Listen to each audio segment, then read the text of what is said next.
L'événement et l'occupation du Capitole sont absolument essentiels. Ce n'est pas du tout un accident de l'histoire, un moment qui aurait échappé à quelques-uns.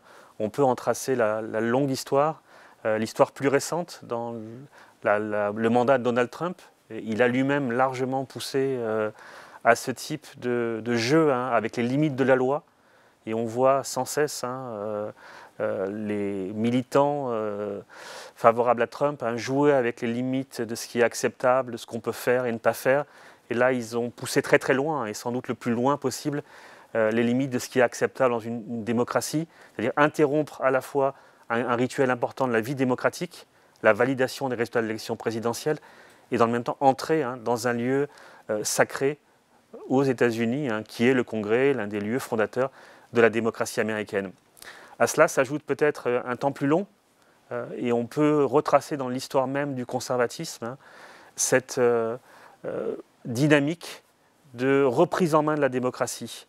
Parce que si on a beaucoup évoqué les termes de coup d'État, les termes de sédition pour désigner ce qui s'est passé, du point de vue des acteurs et du point de vue des hommes et des femmes qui ont occupé le Congrès, de leur point de vue, ce n'est pas une tentative de coup d'État. C'est au contraire la volonté de réaffirmer l'essence même de la démocratie américaine, et pour être plus précis, de leur démocratie américaine. Et ils défendent une démocratie qui remonte à l'esprit des pères fondateurs, ou en tout cas à la manière dont ils lisent la volonté des pères fondateurs, de mettre en place une démocratie directe qui donne à chaque individu un pouvoir direct sur la démocratie. Et donc en occupant le Congrès, ils ont voulu renvoyer cette illusion d'une démocratie directe, d'un individu qui est capable d'exercer seul son pouvoir, sans délégation de pouvoir, sans délégation de l'autorité, et en réclamant donc très fortement un retour aux origines de la démocratie américaine.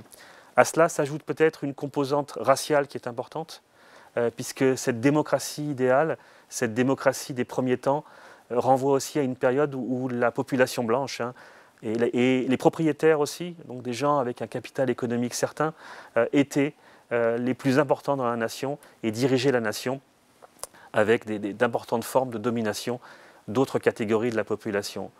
Donc bien évidemment, l'événement est considérable, et je crois que les chercheurs en sciences sociales n'ont pas fini de l'interpréter, de le comprendre, mais ce qu'on peut dire d'ores et déjà, c'est qu'il s'inscrit dans un temps court, le mandat de Trump, et un temps plus long, l'histoire de ce conservatisme et la vision idéale d'une démocratie originelle aux États-Unis.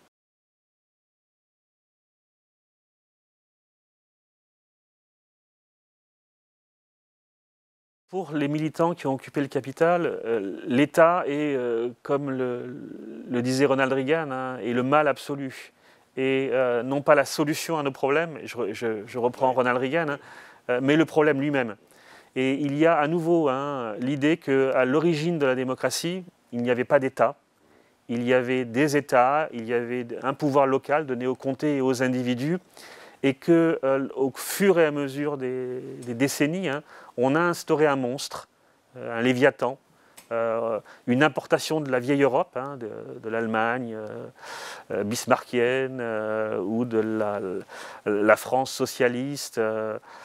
Et on a importé progressivement ces modèles et on les a greffés à la démocratie américaine avec une période noire pour eux qui est les années 30, avec la révolution politique mise en œuvre par Franklin Delano Roosevelt.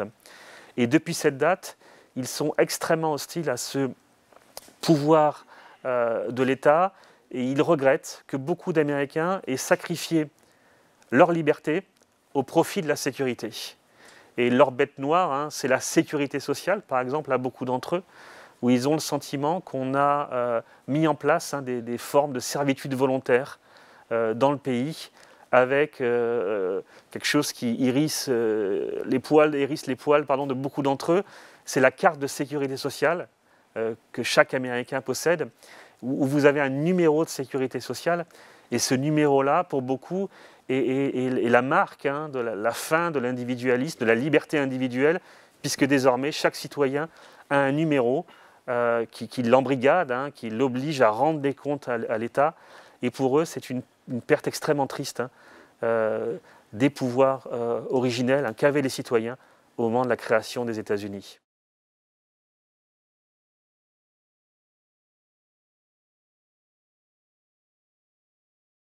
Les fractures de la société américaine sont nombreuses. Il y a une première fracture et qui est la plus évidente, qui est une fracture culturelle.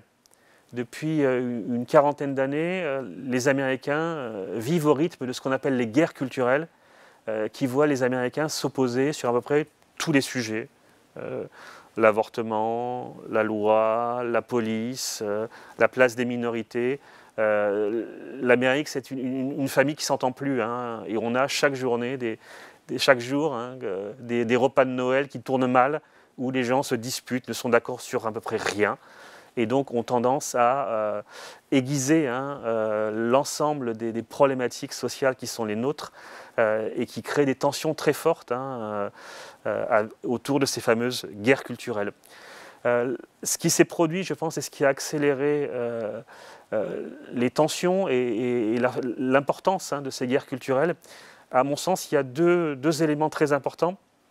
Le premier élément, c'est l'arrivée des réseaux sociaux et la transformation de la sphère publique et médiatique aux États-Unis, avec une privatisation, on le sait bien, de l'accès à l'information et une privatisation de la prise de parole, avec des cercles politiques qui donnent parfois l'impression d'être extrêmement importants, puisque vous allez avoir beaucoup d'amis sur tel ou tel réseau social, et vous avez le sentiment que ces réseaux renvoient à une idée de la démocratie, à ce qu'est la démocratie. Et donc on a vu beaucoup d'Américains et d'Américaines qui ont fini par croire que la démocratie, c'était cela, c'était l'exposition permanente de votre propre point de vue et la validation de ce point de vue par les autres.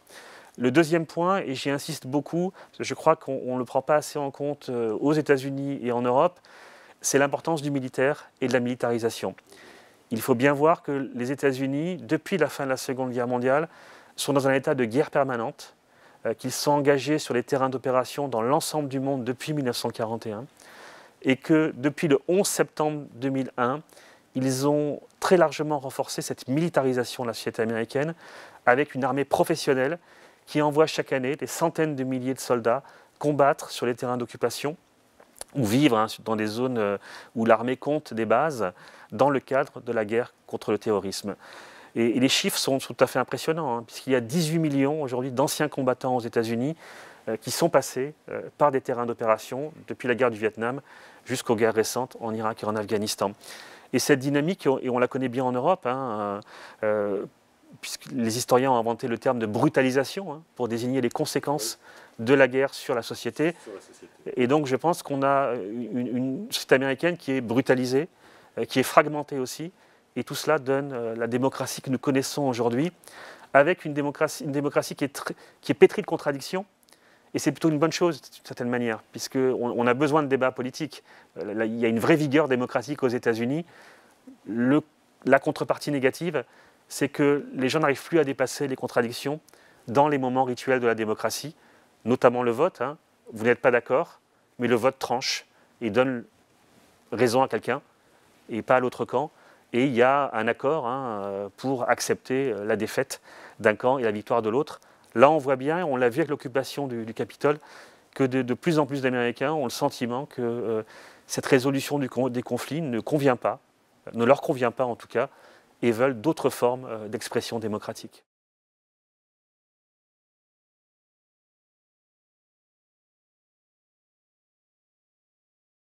J'ai toujours eu, et avec d'autres, beaucoup de mal avec une explication trop psychologique de ce qui se joue et une personnalisation du débat politique.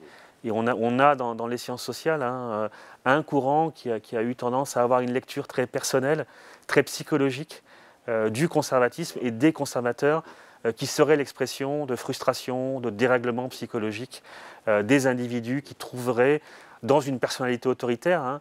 Et l'origine de cette analyse en sciences sociales, c'est la réflexion de philosophes après la Seconde Guerre mondiale et de chercheurs en sciences sociales, notamment aux États-Unis, qui ont puisé dans des outils psychologiques et psychanalytiques l'explication à ces nouvelles formes de populisme. D'autres chercheurs, et je m'inscris vraiment dans cette logique-là, ont mis l'accent sur l'épaisseur sociale, culturelle, politique de ces mouvements et ont déplacé le curseur des leaders vers la population qui les soutient. Et je crois que c'est ce qui est sans doute le plus intéressant aujourd'hui.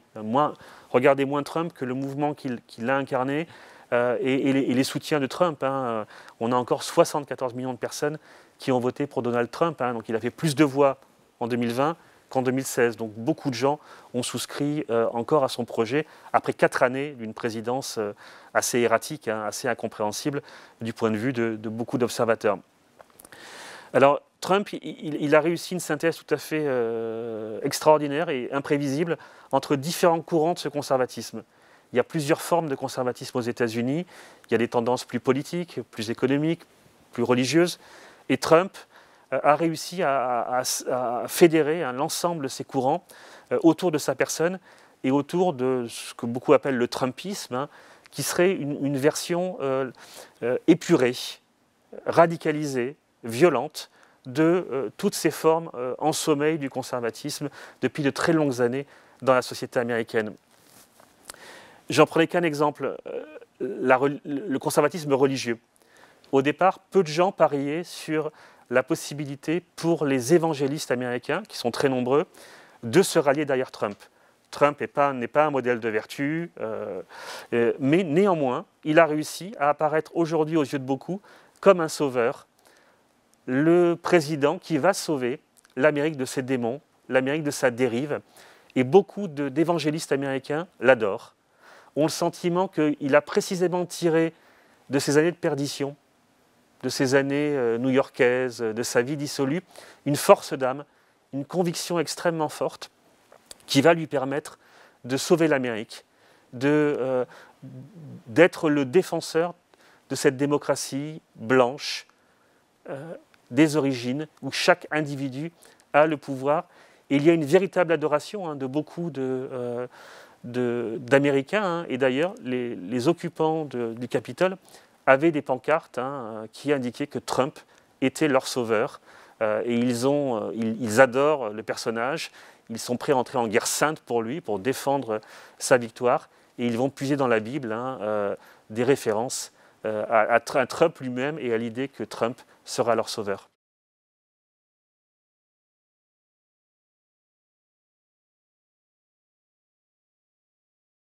Trump a modifié le visage du Parti républicain sur une chose très importante.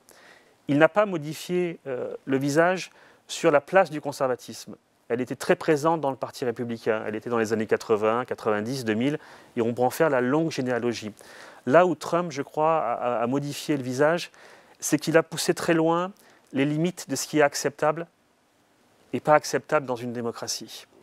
Et le Parti républicain restait, la plupart du temps, légitimiste, à la grande déception de beaucoup de conservateurs.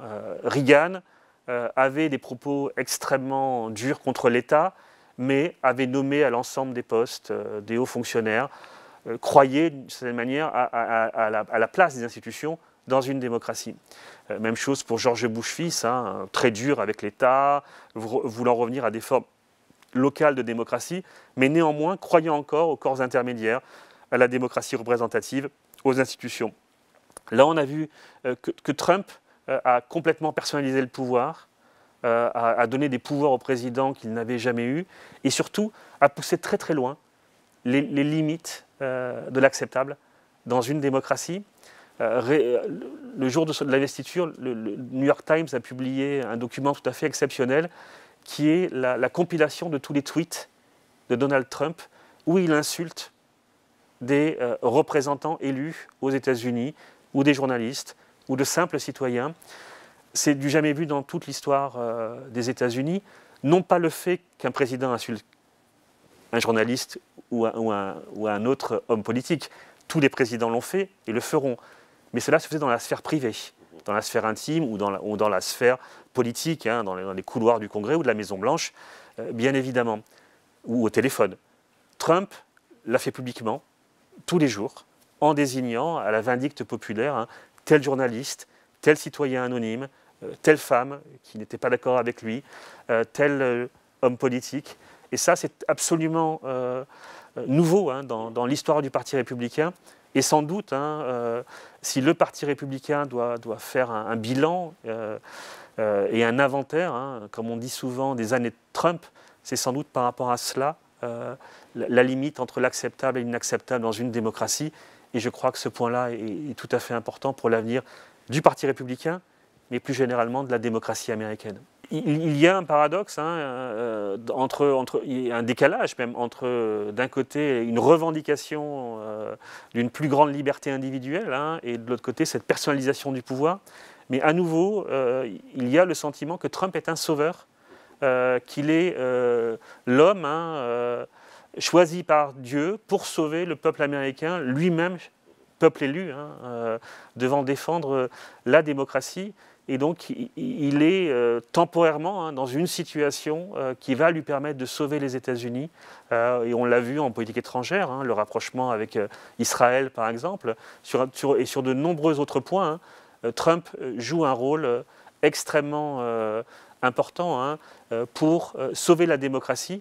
Et donc, s'il refuse de déléguer leur pouvoir à des élus traditionnels, où il refuse d'accepter que les journalistes soient un contre-pouvoir, et qu'on accepte le fait que, bien évidemment, les journalistes peuvent être critiques ou en contradiction avec vos idées, ils sont prêts à donner leur pouvoir directement à cet homme aux qualités, aux vertus exceptionnelles qui va sauver l'Amérique d'elle-même. La trace du Trumpisme est profondément durable, je pense, pour la société américaine et la démocratie américaine. Et il va falloir beaucoup de temps et de patience pour la nouvelle administration Biden, mais sans doute les suivantes, pour recoller ce qui a été cassé pendant de très nombreuses années. Je crois que l'essentiel du Trumpisme a été la remise en cause de la résolution des conflits, de la résolution des contradictions démocratiques par le vote et par la représentation. Et ça, c'est quelque chose qui est, à mon avis, une cassure dans l'histoire des États-Unis, puisque jusqu'alors, y compris dans les moments les plus sombres de l'histoire des États-Unis, guerre civile, je le rappelle, au XIXe siècle, crise économique extrêmement grave, nouvelle guerre civile pour beaucoup d'historiens dans les années 60, avec le mouvement pour les droits civiques. Et on a vu dans les États du Sud des situations extrêmement violentes de gouverneurs ou d'élus qui ont appelé à la sécession pour empêcher l'égalité parfaite et intégrale aux États-Unis. Néanmoins, on acceptait aussi le fait que le moment où ces tensions et ces contradictions sont résolues, c'est par le vote. Qui est très ritualisé aux États-Unis, une fois tous les 2 ans, vous votez pour les élections de mi-mandat ou pour l'élection présidentielle. Et là, on voit le Trumpisme, ce mouvement de fond qui remet en cause la résolution nécessaire des contradictions. Et à nouveau, je le répète, les contradictions sont nécessaires en démocratie. Je ne pense pas que les guerres culturelles, contrairement à ce qu'on peut lire souvent, soient un problème dans une démocratie. C'est au contraire une force démocratique. Et beaucoup de chercheuses et de chercheurs qui ont enquêté sur ces conservateurs, ces militants du Tea Party ou sur les militants du Trumpisme, disent toutes et tous la même chose. Ce sont des gens qui sont très politisés, qui veulent réfléchir à la représentativité, qui veulent réfléchir au rôle des journalistes, qui veulent réfléchir à la liberté individuelle. Et ce sont des questions complètement démocratiques. Si on prend les travaux des Lumières, ils nous renvoient à ces questions-là. On peut très bien relire Rousseau à l'aune de l'occupation. Est-ce qu'un citoyen exerce directement son pouvoir? Est-ce que la délégation est légitime? Donc je crois que ces contradictions sont souhaitables, elles sont même extraordinaires pour la vitalité démocratique d'un pays, qu'on puisse discuter de ces questions essentielles. Là où ça devient inquiétant, c'est s'il n'y a pas de temps de résolution de la contradiction. Si on n'est pas d'accord sur le fait qu'à un moment, cela s'arrête et qu'une nouvelle administration est légitime, même si elle ne représente pas vos idées, vous avez perdu, c'est la règle, et vous gagnerez peut-être dans 2 ans ou dans 4 ans. Et je crois qu'il faut sans doute s'inquiéter de la durée de ce mouvement et de cette remise en cause, et d'autant plus, et je m'arrêterai là, que les pays européens et d'autres pays dans le monde connaissent les mêmes difficultés démocratiques et les mêmes tensions démocratiques. Donc ce qui se passe aux États-Unis risque de se passer ailleurs.